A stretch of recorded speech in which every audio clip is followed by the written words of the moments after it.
The best time for new beginning is now. किसी भी काम को नई शुरुआत करने का सबसे बेहतर, सबसे बढ़िया समय अब है और मात्र अभी है। मैं नीतू गर्ग, प्रवक्ता इतिहास, अपने सभी साथी सहयोगियों, अभिभावकगण और हमारे प्यारे छात्रों का हार्दिक स्वागत करती हूँ। और आज हम कक्षा 10 के इतिहास में से पाठ का भाग 2, पाठ का नाम है यूरोप में राष्ट्रवाद, पढ़ेंगे। पिछले भाग में हमने फ्रेडरिक सारियू के कल्पनादर्श का वर्णन किया था। एक कलाकार की कलाकारी थी, 4 चित्रों की एक श्रृंखला थी, जिसमें उसने पूरे विश्व के भाईचारे, राष्ट्र और राष्ट्रवाद का संदेश दिया था। इसके अलावा हमने कल राष्ट्रवाद और उदारवाद की परिभाषाएं, उनके मायने जाने थे।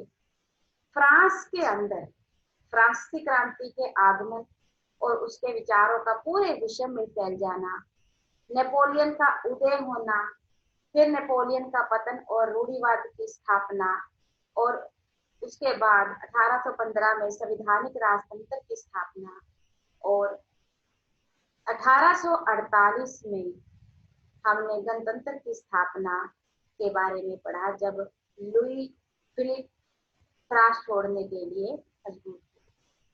प्यारे बच्चों, कल हमने एक भाग की बात की थी। मैंने आपको बताया था कि मैं इस चैप्टर को अपने लिए मोस्ट चैलेंजिंग मानती हूँ, सबसे बड़ी चुनौती मानती हूँ। मैंने बड़ा सोच समझ के इस चैप्टर को इस प्रकार से तैयार किया है कि हम एक एक देश के राष्ट्रवाद का, एक एक देश के गठन की बात आराम आराम से करेंगे। कल हमने फ्रांस की बात की और सारे को एक बार में कवर किया। आज हम 2 अलग देशों की बात करेंगे। एक हम यूनान की बात करेंगे और दूसरा हम आज ग्रेट ब्रिटेन की बात करेंगे, United kingdom of great Britain, जिसे इंग्लैंड भी कहते हैं। प्यारे बच्चों, ये यूरोप का नक्शा है और आप यहाँ पर यूनान देख सकते हैं। ये यूनान जो है 15वीं शताब्दी से ही इस महान ओटोमन साम्राज्य का हिस्सा रहा था, जबकि यूनान वाले खुद को ओटोमन साम्राज्य का हिस्सा नहीं मानते। और इसी वजह से यहाँ के से बहुत सारे विद्वानों को, लेखकों को, कवियों को, कलाकारों को यहाँ से निष्कासित कर दिया गया और उन्हें यूरोप के दूसरे देशों में जाकर अपने लिए जगह ढूंढनी पड़ी। लेकिन उनका ये संघर्ष जारी रहा और आखिरकार स्वतंत्रता मिल ही गई। यूनान एक स्वतंत्र राष्ट्र बन ही गया। देखिए कैसे। यूनान का स्वतंत्रता संग्राम, ये क्वेश्चन काफी इंपॉर्टेंट है और बहुत बार आता भी है। 15वीं सदी में यूनान जो है ओटोमन साम्राज्य का हिस्सा था। यूनान खुद को यूरोप से जोड़ता था, जबकि 1821 में यूनान ने आजादी के लिए संघर्ष शुरू कर दिया ताकि वो स्वतंत्र हो सके और यूरोप का हिस्सा बन सके। यूनान के राष्ट्रवादियों को, जो यूनान में संघर्ष कर रहे थे, उन लोगों को निर्वासन में रह रहे यूनानी, मैंने आपको बताया जैसे कि बहुत सारे यूनानियों को जो ओटोमन साम्राज्य को अपना सरप्रस्त नहीं मानते थे, उन्हें वहां से निकाल दिया गया था। वो दूसरे देशों में जाकर रह रहे थे। तो निर्वासन में रह रहे यूनानियों को और अनेक लोगों का, जो ये कहते थे कि यूनान की अपनी एक प्राचीन संस्कृति है, उसके प्रति वो सहानुभूति रखते थे कि हाँ, यूनान स्वतंत्र राष्ट्र बनना चाहिए, उसकी अपनी एक संस्कृति, अलग संस्कृति है। ऐसे लोगों को अभी यूनान के राष्ट्रवादियों को सहयोग मिला।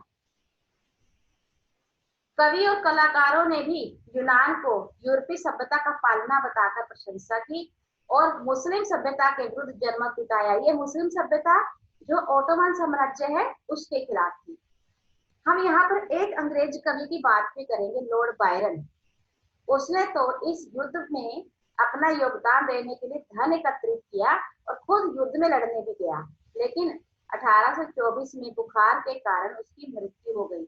लेकिन अंततः बहुत सारी कुर्बानियों के बाद, बहुत सारे तरीके से इस युद्ध को चलाने के कारण 1832 में कुस्तुनतुनिया की संधि हुई और यूनान को एक स्वतंत्र राष्ट्र की मान्यता दे दी गई। देखिए, यहाँ भी यूनान का गठन तो हुआ, लेकिन जो नई बात निकल कर आई, जो इसकी खास विशेषता थी, जो इसे यूनिक बनाती है, वो क्या थी कि इस घटना ने पूरे यूरोप में शिक्षित अभिजात वर्ग, वो अमीर लोग, वे कुलीन लोग जो पढ़े लिखे थे, जो अपने आप को काफी ऊपर का मानते थे, उनमें भी राष्ट्रीय भावनाओं का संचार हुआ।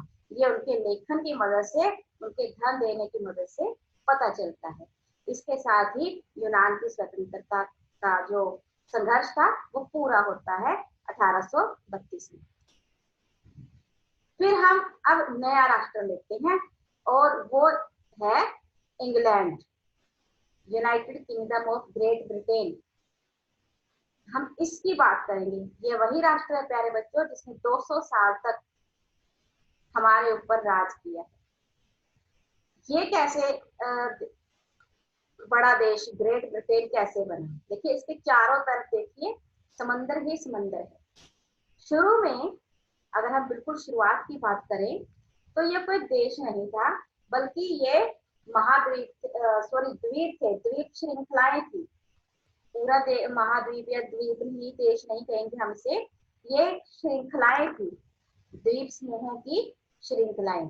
लेकिन धीरे धीरे जैसे जैसे प्रसार होता गया, जैसे जैसे इनके पास धन आता गया, ये आसपास के इलाकों को भी कब्जे में लेने लगे, उन पर भी अपनी स्थिति को मजबूत करने लगे। इन्होंने इसको पहले स्कॉटलैंड को, और इसी के अंदर वेल्स है, सबसे पहले वेल्स को, फिर स्कॉटलैंड को, फिर आयरलैंड को मिलाया और आज इसे United kingdom of great Britain के नाम से जाना जाता है। ये एक अजीबोगरीब दास्तान है।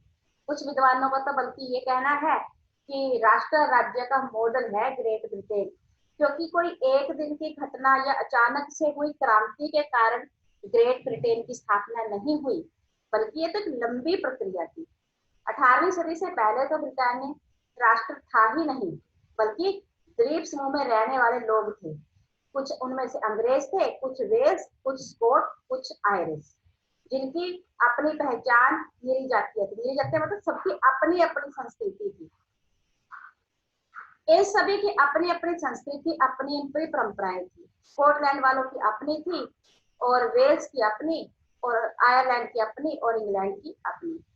लेकिन जैसे जैसे एंग्लो राष्ट्र की धन दौलत बढ़ती है, वह द्वीप समूह अन्य राष्ट्रों पर अपने प्रभुत्व को बढ़ाने का प्रयास करता है।